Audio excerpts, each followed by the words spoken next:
한국으로 인해서 크게 요동치는 국가들이 등장하고 있습니다. 트럼프 대통령은 한국을 G7 확대 구상 멤버 중 하나로 정했는데 기존 G7을 구시대적이라고 표현한 것은 일본에 큰 충격이 되었다고 합니다. 여기에 일본은 한국에 느닷없이 수출 규제 관련해서 으름장을 놓고 있으며 한일 관계에 긴장감을 조성합니다. 그러나 이러한 외교적 흐름은 한국에 있어 나쁘지 않은 방향으로 나아갈 수도 있다는 의견이 나옵니다. 또한 트럼프 대통령이 적극 한국을 포섭하면서 동북아시아의 주요 멤버로 낙점을 하는 모습이 나오자 중국에서는 다급한 몸부림이 이어지고 있습니다. 이 모든 것이 한국으로 인해서 파생된 문제로 대한민국은 뜻밖의 주변 국가에 갈등의 요소가 생깁니다. 그러나 위기를 잘 넘기면 한국에 오히려 득이 될 수 있습니다. 우선 중국은 다양하게 대비책을 마련하는 모습이 나오며 주변국들에게 메시지를 전하고 있는 움직임을 보입니다. 첫 번째, 중국 화웨이, 경쟁자인 삼성 찾는다.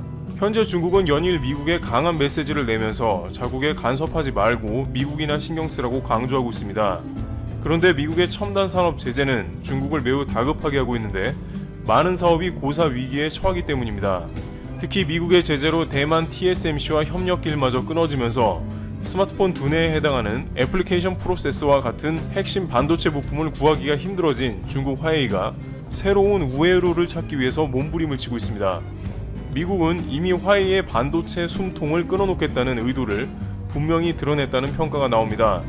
우선 화웨이는 대만의 TSMC 직거래 대신에 대만의 통신 반도체 부품 제조사인 미디어텍과의 협력을 강화할 것인지에 관심이 쏠리고 있습니다. 미디어텍은 업계 내 순위는 뒤로 밀리지만 미국의 퀄컴처럼 스마트폰용 AP 등 통신 반도체 부품을 만드는 곳이긴 합니다. 원래는 화웨이의 공급 순위에는 들어있지도 않은 하위 업체들이 거론되고 있는 상황인 것이죠. 이러한 모습은 현재 화웨이가 얼마나 큰 위기에 처해 있는지 보여주는 단면인데 업계에서는 미디어텍을 주력 부품 중 하나로 쓰려는 모습은 지난 미중 전쟁 때보다 화웨이가 그야말로 지푸라기를 잡는 게 아니냐는 반응도 나옵니다. 니온게이자이 신문은 최근 화웨이가 미디어텍을 중간에 끼워 넣어 TSMC가 생산한 5G 스마트폰용 반도체 부품을 계속 조달받는 방안을 추진 중이라고 보도했습니다. 그런데 이러한 원인에는 미국 상무부가 버티고 있어서일 것입니다. 미국 상무부는 지난달 화웨이가 독자 설계한 반도체 부품을 TSMC를 포함한 세계 어느 파운드리 업체에도 맡겨 생산할 수 없게 하는 새 제재를 시작했습니다. 게다가 미국은 작년 5월 퀄컴 같은 미국 반도체 회사들이 화웨이에 제품을 공급하기 어렵게 하는 제재를 시작했습니다. 이 때문에 화웨이가 독자 설계한 반도체 칩을 TSMC에 맡겨 만드는 우회로를 찾았는데 미국의 추가 제재로 이 길마저 막혀버린 것입니다. 그러나 미디어텍은 화웨이가 원하는 수준의 제품을 생산하기에는 여러가지 장비나 기술력이 TSMC 등에 못 미치는 것으로 판단되고 있습니다. 또한 화웨이는 시간을 벌기 위해서 2년 동안 사용할 반도체를 비축해뒀다고 니케이 아시안 리뷰는 보도합니다. 중국 매체 글로벌 타임스는 이는 화웨이가 2년 이내에 제조 능력을 업그레이드할 자신이 있다는 것을 보여준다고 했습니다만 만약 그때까지도 반도체를 자체적으로 생산하지 못한다면 업체는 그대로 고사하게 되는 것이죠. 상황이 이러하자 미국의 제재 속에서 살아남기 위해서 스마트폰과 통신장비 분야에서 강력한 경쟁자인 삼성전자와의 협력까지도 희망한다는 관측이 나왔습니다. 삼성은 파운드리 사업부를 늘릴 계획이며 TSMC가 미국의 파운드리를 확대할 시 삼성전자 역시 미국 텍사스 오스틴의 공장 확대를 염두에 두고 있는 상황입니다. 그러나 기본적으로 화웨이는 삼성의 경쟁 업체이므로 화웨이의 5G 통신 장비의 후퇴는 삼성이 해당 분야에서 점유율을 늘리는 결과를 가져옵니다. 따라서 전 세계가 경기 회복 국면으로 들어가면 삼성은 기존에 비축해놓은 기술과 힘을 집약하여 전 세계의 반도체 시장과 통신 장비 시장에서 막대한 이익을 거둘 수 있는 국면도 나올 것입니다. 다만 이 가운데 미국의 제재가 비메모리 분야 반도체까지 확대되지만 않는다면 더욱더 반도체 시장의 장악력은 높아질 것입니다. 또한 중국은 당분간 한국과 좋은 관계를 유지하려고 더욱 노력할 것입니다. 다른 국가의 움직임도 거세기 때문입니다. 두 번째, 영국. 중국과 엄청난 갈등 직면할 듯. 팬데믹 중국 책임론을 미국과 함께 가장 강력하게 주장하는 영국이 중국을 연일 놀라게 하는 발언을 하고 있습니다. 보리스 존슨 영국 총리가 중국이 홍콩 국가보안법을 강행할 경우 영국 이민법을 개정하겠다고 말했기 때문입니다. 이는 과거 영국 해외 시민, 비에노 여권을 가졌던 모든 홍콩인의 영국 시민권 부여를 포함해 권리를 확대 적용하는 방안을 추진하겠다는 의미입니다. 존슨 총리는 홍콩의 약 35만 명의 비에노 여권 소지자와 추가로 250만 명이 이를 신청할 수 있다고 설명했습니다.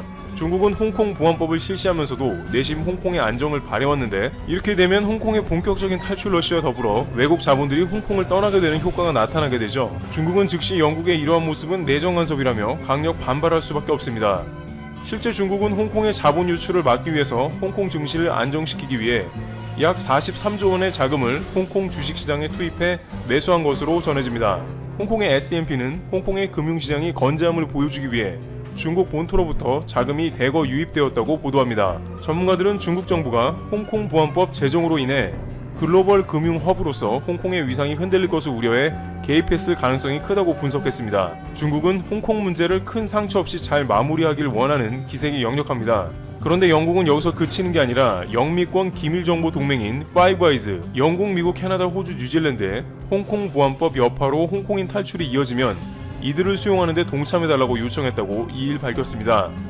현재 미국의 트럼프 대통령과 더불어 영국의 홍콩 관련 공세가 영미권으로 확대되는 모습도 관측되는 것이죠. 이렇게 점차 중국에 등을 돌리는 국가들이 늘어가면 중국 입장에서도 수세에 몰리게 되며 중국을 견제하는 국가들을 상대하기가 점점 버거워집니다. 따라서 과거 사드 때처럼 한국, 미국, 중국 사이에서 발생하는 극단의 갈등은 나오지 않을 것으로도 관측됩니다. 한국은 중국의 극단적 경제 보복과 같은 일은 만나지 않을 가능성이 높아진 것입니다. 일본, 한국의 초강력 경고, 그러나 안 통하는 이유. 교도통신에 따르면 모태기 외무상은 강경화 장관과의 통화에서 일본 수출 규제에 맞서 WTO 분쟁 해결 절차를 재개하기로 한 한국의 결정이 현안 해결에 도움이 되지 않는다며 매우 유감이라고 말했습니다. 일본은 한국의 수출관리 제도 개선이 제대로 이루어지는지 더 지켜봐야 한다는 입장으로 아직은 때가 아니라는 말을 반복하는 상황입니다. 그러면서 모태기 외무상은 강제징용 판결 후 한국의 자산 현금화는 심각한 상황을 초래한다고 경고하고 있습니다. 그런데 이렇게 일본이 다시 한번 한국에 으름장을 놓고 있지만 이러한 것은 오히려 일본이 다양한 국면에서 수출 규제 관련 힘이 빠진 모습을 보여줍니다.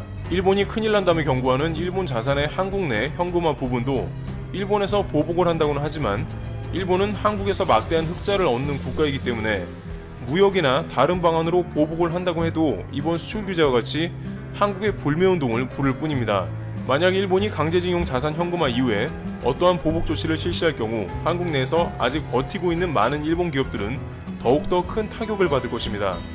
실제 일본이 수출 규제로 가장 크게 손해를 입은 것은 한국 국민들이 벌인 불매운동의 효과이기 때문에 앞으로 한국에 대한 또 다른 보복 조치가 이어졌을 때 일본은 한국 시장을 거의 포기해야 할 수도 있습니다. 여기에 일본의 또 다른 보복 조치로 인해 한국이 지소미아를 종료해버리면 미국은 한일 양국을 다시 조율하려고 본격 양국을 압박해 올 것입니다. 이날 모태기 외무상은 강경화 장관과의 통화 중에 이견을 계속 보였지만 북한 문제에 관해서는 계속 협조를 원했습니다. 결국 지소미아 종료는 일본이 가장 꺼리는 부분이기도 하므로 일본이 한국에 추가 보복 카드를 꺼내는 문제는 매우 곤란할 것이라는 예상도 되는 부분입니다. 네 번째, 한국 G11 되면 일본은 못 건드린다.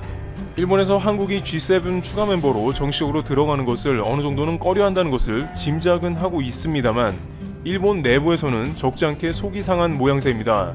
산케이의 경우에는 일본 정부가 G7 확대 발언에 관해 미국 측의 진위를 끝까지 확인하겠다는 생각이라고 전했습니다. 왜 끝까지 확인을 해야 하는지 궁금한데 이것에 관해서는 일본의 존재감이 떨어질 수 있다는 것입니다. 마이니치 신문은 만약 G7을 G11으로 재편하는 경우 아시아 참가국이 한국, 일본, 인도 3개국으로 단번에 늘어나서 일본의 존재감이 급락하는 것을 우려한다고 전합니다. 또한 이것은 괜히 중국에 불을 붙이는 게 아니냐는 것이죠. 일본 외에 한국, 인도 등을 포진시켜서 중국을 포위하는 모양새인데 일본은 이러한 중국 포위망이 미중 대립을 좀 더 격화시킬 것이라는 안타까움도 전하고 있습니다. 외교 전문가들은 일본은 중국에 관한 걱정보다 아시아 유일 G7 멤버인 일본의 목소리가 약해지는 게 걱정이라고 말합니다. 또한 결정적으로 이것은 한국의 외교 파워가 예전보다 한층 상승해 함부로 대할 수 없는 국가가 되는 것입니다. 일본은 다양한 국제소송이나 수출 규제와 같은 황당한 조치를 한국에 계속해서 보여주고 있었는데 이러한 배경에는 오히려 자국이 G7에 속한 강대국이라는 인식도 어느 정도 작용한 게 아니냐는 의견도 나오고 있습니다. 따라서 강대국 동맹체에 한국이 합류한다면 예전과 같이 일본에서 터무니없는 조치들을 한국에 취하는 흐름은 상당히 완화될 수가 있는 부분입니다. 또한 강대국 네트워크로 뭉친 상황인데 이 가운데 회원들 간의 불협화음이 발생하면 미국 등 기존 G7 멤버들이 한일 간의 문제를 조율하려고 들 것입니다. 당장 중국을 상대하는 구상 가운데 동맹을 결성한 것도 한 원인이라면 내부의 문제가 생기는 것은 미국에서도 문제를 삼을 수 있는 것입니다. 한국은 여러 가지 국면으로 보더라도 다양한 면에서 예전보다 한일 관계에서 유리한 카드를 많이 가지고 있습니다. 이와 같이 한국은 격변의 국제 무대에 서 있으나 예전보다는 다소 나은 상황이 펼쳐지고 있다는 관측도 가능합니다. 과감하게 더 큰 국제 무대로 진출해 국익에 도움이 되는 전략을 펼친다면 예상보다 좋은 기회가 될 수 있습니다.